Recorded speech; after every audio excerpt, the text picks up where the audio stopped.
പെദ്ദി നമ്മുടെ രാംചരൺ നായകനാകുന്ന ഏറ്റവും പുതിയ സിനിമ അതിൻ്റെ ഒഫീഷ്യൽ ട്രെയിലർ വന്നിട്ടുണ്ട്. ബുജിബാബു ആണ് ഇത് ഡയറക്റ്റ് ചെയ്യുന്നത്. ഉപ്പേന എന്ന് പറയുന്ന സിനിമ ഡയറക്റ്റ് ചെയ്ത ഡയറക്ടറാണ് നമ്മുടെ സുകുമാർ. അദ്ദേഹത്തിൻ്റെയൊക്കെ അസോസിയേറ്റഡ് ആയിട്ടൊക്കെ ഒരുപാട് സിനിമകളിൽ വർക്ക് ചെയ്തിട്ടുണ്ട്, ഇൻക്ലൂഡിങ് പുഷ്പ 2-ലൊക്കെ ഇദ്ദേഹവും ഒരു പാർട്ടായിരുന്നു. സോ അദ്ദേഹത്തിൻ്റെ ഒരു വലിയൊരു പ്രോജക്റ്റ്, ഒരു പാൻ ഇന്ത്യൻ പ്രോജക്റ്റാണ്. ബട്ട് തെലുഗു ഒരു പ്രിമിസസിൽ വരുന്നൊരു സിനിമയായിരിക്കും. ബട്ട് രാംചരൺ എന്ന് പറയുന്ന ഒരു ഫാക്ടർ വരുമ്പോൾ ഡെഫിനറ്റ്ലി അതൊരു പാൻ ഇന്ത്യൻ സിനിമയായി മാറും. എ റഹ്മാനാണ് ഇതിൻ്റെ മ്യൂസിക് വരുന്നത്. ഇതിൻ്റെ മ്യൂസിക് ഓൾമോസ്റ്റ് എല്ലാം ഒരു ട്രെൻഡ് സെറ്റർ ആയിട്ടുണ്ടായിരുന്നു. സോ നമുക്ക് ട്രെയിലർ ആദ്യം കാണാം, എന്നിട്ട് സംസാരിക്കാം. വൃത്തി ടെക് വൃത്തി സിനിമാസ്.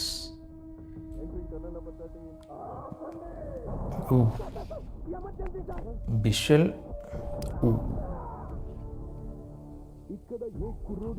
ക്രിക്കറ്റ് ഒരു പീരിയോഡിക് സ്പോർട്സ് ഡ്രാമയാണ് ഇതിൻ്റെ ഒരു ജോണർ വരുന്നത്.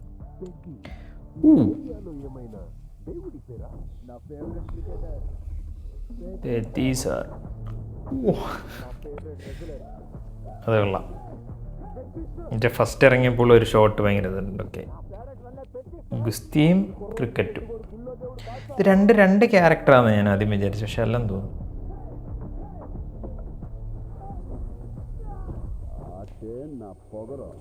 A Rahman musical. ജാൻവി കപൂറാണ് നായിക. ഒരു ശ്രീവല്ലി വൈ പഠിക്കുന്നുണ്ട് അവിടെ എവിടോ. ആ ടീമിൽ നിന്ന് വരുന്നതാണ്, അപ്പോൾ ഒരു ശ്രീവല്ലി വൈ പഠിക്കാൻ ചാൻസ് ഉണ്ട്. അത് തന്നെ. രത്നവേലു കിട്ടിലും വിഷ്വലാണ്. ശിവരാജ് കുമാർ അദ്ദേഹമുണ്ട്.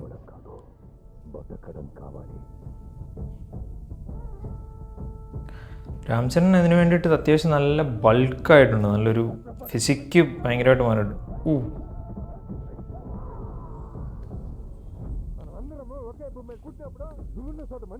ജഗപതി ബാബുവിൻ്റെ സൗണ്ട്. ജഗപതി ബാബു വിഷ്വൽ കിട്ടു.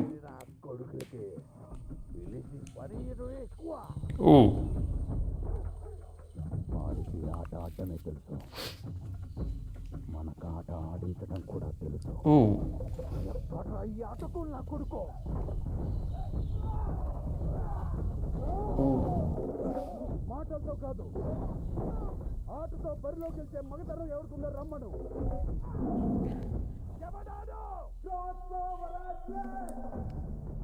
రెండు ఆటలని కలిపి ఆడేవాడిని చెప్పి నాను పెట్టిస్తారో.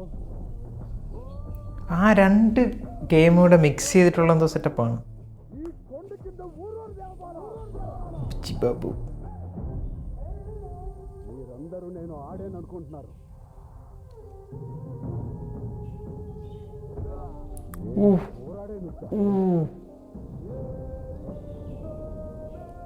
രാംചരൻ്റെ ഒരു ഇമോഷണൽ സൈഡോട് ഈ സിനിമയിൽ എക്സ്പ്ലോർ ചെയ്യുന്നത്.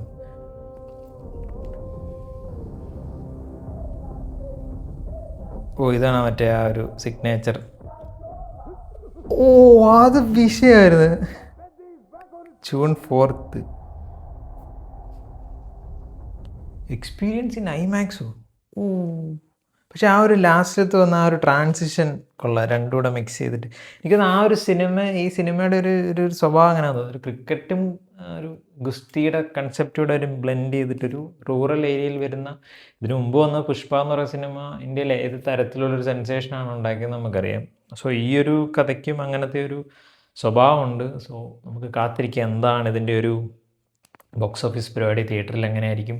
എനിക്ക് ആകെയുള്ളൊരു ഇതെന്ന് വെച്ചാൽ ഇതിന് ഒരു പരിധിക്കപ്പുറത്തിട്ട് ഇപ്പം പുഷ്പ സിനിമയ്ക്കുള്ളൊരു പ്രശ്നമാണ് തെലുഗു ഫ്ലേവേഴ്സ് കൂടിപ്പോയി. അതാണ് പുഷ്പയ്ക്കുള്ളൊരു പ്രശ്നം. എസ്പെഷ്യലി ആ ഒരു 1 and 2, എസ്പെഷ്യലി 1 ഒരു പരിധിക്കപ്പുറത്തോട്ടൊരു തെലുഗു ഫ്ലേവേഴ്സ് കൂടിപ്പോയിട്ടുണ്ട്. ആ ഒരു ഹീറോയിനെ യൂസ് ചെയ്തിരിക്കുന്ന രീതിയും അതൊക്കെ. ഇതിനകത്തും അങ്ങനെ ഒരു പ്രശ്നമുണ്ട് ഒരു പോയിന്റിൽ. ബട്ട് എന്നാൽ പോലും ഇതിൻ്റെ ഒരു കഥ ഭയങ്കര യുണീക്കാണെന്ന് തോന്നുന്നു. പ്രിമിസസ് കണ്ടിട്ട് ഭയങ്കര നമുക്ക് എക്സ്പെക്റ്റേഷൻ വെക്കാൻ പറ്റുന്ന രീതിയിലുള്ള ഒരു പ്രോമിസിങ് ആയിട്ടൊരു പ്രിമിസസ് ആണ്. Ram Charan and A Rahman music കൊള്ളാം. ഇതിൻ്റെ പാട്ടുകളെല്ലാം ഓൾറെഡി ചാർട്ട് ബസ്റ്റേഴ്സ് ആയിരുന്നു. ഇതിൻ്റെ BGM കൊള്ളാം. സോ അതെങ്ങനെ വരുന്നു എന്നുള്ളത് നമുക്ക് കാത്തിരിക്കണം. ആൻഡ് ബുജിബാബു അദ്ദേഹത്തിൻ്റെ ഉപ്പേന എന്ന് പറയുന്ന സിനിമയുടെ അതൊരു ചെറിയ ലോ ബജറ്റിൽ വന്ന വിജയ് സേതുപതിയൊക്കെ ഒരു വില്ലൻ കഥാപാത്രമൊക്കെ ചെയ്തത് നല്ലൊരു സിനിമയാണ്. സോ അദ്ദേഹത്തിൻ്റെ കയ്യിൽ നിന്ന് വരുന്ന അടുത്ത സിനിമ ഭയങ്കര വലിയൊരു പ്രോജക്റ്റ് ആൻഡ് രാംചരണിനെ പോലുള്ളൊരു വലിയൊരു പാൻ ഇന്ത്യൻ സൂപ്പർ സ്റ്റാറിനെ എങ്ങനെ യൂസ് ചെയ്യുന്നു. രാംചരണിൻ്റെ ഒരു ഇമോഷണൽ സൈഡ് കൂടി ഇതിനകത്ത് യൂസ് ചെയ്തിട്ടുണ്ട്. അത് പഴയ സിനിമകളിലൊക്കെ അദ്ദേഹം ഒരുപാട് പേരുദോഷം കേൾപ്പിച്ചിട്ടുണ്ട്. പക്ഷേ ഇതിനകത്ത് കുറച്ചുകൂടെ ഒരു RRRനകത്തൊക്കെ അറിയാം നല്ല കിടിലനായിട്ട് പെർഫോം ചെയ്യുന്ന ഒരാളാണ്. എനിക്കൊന്നും ഡിപ്പെൻഡ്സ് ഓൺ ഡയറക്ടേഴ്സ് ആയിരിക്കും അദ്ദേഹം എങ്ങനെ പെർഫോം ചെയ്യുന്നുള്ളത്. ബട്ട് ആ രണ്ട് സൈഡ് ഒരു മാസ് പരിവേഷം ആൻഡ് സെയിം ടൈം ഇപ്പുറത്തുള്ള ഒരു ഇമോഷണൽ സൈഡോടെ ഒക്കെ വെച്ചിട്ടൊരു കിടിലൻ sports drama, periodic drama expect ചെയ്യാം. ട്രെയിലർ കണ്ടിട്ട് കിടിലനായിട്ട് വന്നിട്ടുണ്ട്. ജൂൺ 4 റിലീസ് വരുന്നത്. കാത്തിരിക്കാം നമുക്ക്. നിങ്ങൾ ഈ ഒരു ട്രെയിലർ കണ്ടിട്ടുണ്ടെങ്കിൽ എൻ്റെ അഭിപ്രായം പറയാം.